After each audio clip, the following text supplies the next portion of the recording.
Hi friends, അസ്സലാമു അലൈക്കും. Welcome back to my channel. അപ്പോൾ എല്ലാവർക്കും റമദാൻ കരീം.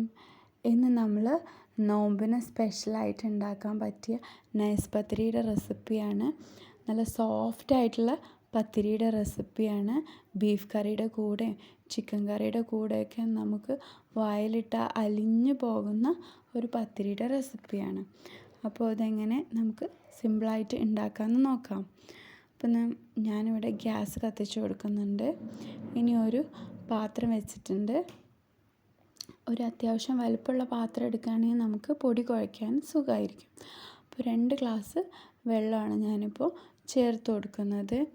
2 ഗ്ലാസ് വെള്ളത്തിലേക്ക് 1.5 ഗ്ലാസ് പൊടിയാണ് ഇട്ട് കൊടുക്കുന്നത്. അപ്പോൾ ഇതാ 2 ഗ്ലാസ് വെള്ളം ഒഴിച്ചിട്ടുണ്ട്. ഇനി ഇതിലേക്ക് ആവശ്യത്തിന് ഉപ്പ് ചേർത്ത് കൊടുക്കാം. ഉപ്പ് ചേർത്തതിന് ശേഷം നന്നായിട്ടൊന്ന് മിക്സ് ചെയ്ത് കൊടുക്കുന്നുണ്ട്. ഇനി വെള്ളം ഒന്ന് തിളച്ച് വരട്ടെ, അതുവരെ നമുക്കൊന്ന് മൂടി വയ്ക്കാം. അപ്പോൾ ഇതാ വെള്ളം തിളച്ച് വരുന്നുണ്ട്. ഇനി നമുക്ക് ഇതിലേക്ക് പൊടി ചേർത്ത് കൊടുക്കാം. അപ്പോൾ നന്നായിട്ട് പൊടിച്ച് വെച്ച നൈസ് പത്തിരിയുടെ പൊടിയാണ്. അപ്പോൾ അത് നമുക്ക് ഇതിലേക്ക് ഇട്ട് കൊടുക്കാം. ഒരു 1.5 കപ്പ് പൊടി ഞാൻ ചേർത്ത് കൊടുത്തിട്ടുണ്ട്. ഇനി ഇത് നമുക്ക് നന്നായിട്ടൊന്ന് മിക്സ് ചെയ്തെടുക്കണം. കട്ടയില്ലാതെ നമുക്ക് നന്നായിട്ടൊരു സ്പൂൺ ഉപയോഗിച്ചിട്ട് മിക്സ് ചെയ്തിട്ട് എടുക്കാം.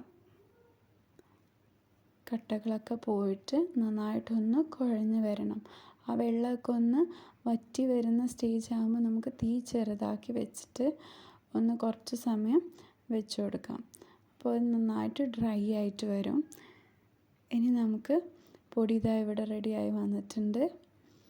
നമുക്കിതൊന്ന് മൂടി വെച്ച് കൊടുത്തിട്ട് കുറച്ച് സമയം അടച്ച് വെക്കണം. അതിൽ കിടന്നൊന്ന് വെന്ത് കിട്ടും. അപ്പോൾ നമ്മുടെ പൊടി നന്നായിട്ട് സോഫ്റ്റായിട്ട് വരും. നമുക്ക് നല്ല ഫ്ലഫി ആയിട്ട് പത്തിരി ഉണ്ടാക്കാൻ പറ്റും. അപ്പോൾ ഇതാ ചൂടൊക്കെ അത്യാവശ്യം പോയിട്ടുണ്ട്, എന്നാൽ തണുത്തിട്ടില്ല, കുറച്ച് ചൂടുണ്ട്. അങ്ങനെ നമുക്ക് കുഴയ്ക്കാൻ പറ്റിയ ചൂടിൽ ഇതൊന്ന് കുഴച്ചെടുക്കാം. നന്നായിട്ടൊന്ന് മിക്സ് ചെയ്ത് കൊടുക്കുന്നുണ്ട്. അപ്പോൾ നമ്മളിവിടെ പൊടിയൊക്കെ കുഴച്ചിട്ട് ചെറിയ ബോൾസായിട്ട് ഉരുട്ടിയെടുത്തിട്ടുണ്ട്. ഇനി ഇത് ഓരോന്നും പ്രസ്സിൻ്റെ മുകളിൽ വെച്ചിട്ട് നമ്മൾ പ്രസ് ചെയ്ത് കൊടുക്കുകയാണ്. അതിന് ശേഷം കുറച്ച് പൊടിയിലൊന്ന് ഡിപ്പ് ചെയ്ത് കൊടുക്കുന്നുണ്ട്. പൊടി നമുക്ക് തട്ടിയെടുത്ത് കഴിഞ്ഞാൽ പത്തിരി തമ്മിൽ അട്ടിക്ക് വെക്കുമ്പോൾ ഒട്ടൂല. അപ്പം നമ്മൾ ഓരോന്നിനും പൊടി ഇങ്ങനെ തട്ടിയിട്ട് അട്ടിക്ക് വെച്ച് കൊടുക്കുന്നുണ്ട്. ഇനി ഇതൊരു പാൻ ചൂടാക്കിയതിന് ശേഷം ഞാനിപ്പോൾ ഇതാ പത്തിരി ചുട്ടെടുക്കുകയാണ്. ഓരോന്നിട്ട് ചുട്ടെടുക്കുകയാണ്.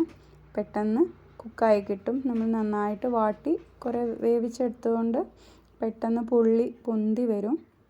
അപ്പോൾ ഓരോന്നും ഇതാ ഇങ്ങനെ പൊങ്ങി വരുന്നുണ്ട്. അപ്പോൾ ഞാനിത് ഓരോന്നും മറിച്ചിട്ട് കൊടുക്കുന്നുണ്ട്.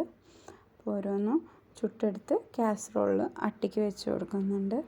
അപ്പോൾ ഇതാ നന്നായിട്ട് പൊങ്ങി വരുന്നുണ്ട്. നമ്മൾ സോഫ്റ്റായിട്ട് പത്തിരി ഇപ്പോൾ ഇവിടെ റെഡി ആയിട്ടുണ്ട്. അപ്പോൾ നമ്മളിങ്ങനെ തയ്യാറാക്കി നോക്കിയാൽ അടിപൊളി ടേസ്റ്റ് ആയിരിക്കും. അപ്പോൾ നിങ്ങൾക്ക് എൻ്റെ ഈ റെസിപ്പി ഇഷ്ടപ്പെട്ടിട്ടുണ്ടെങ്കിൽ തീർച്ചയായിട്ടും നിങ്ങൾ കമൻറ്റിൽ പറയണം.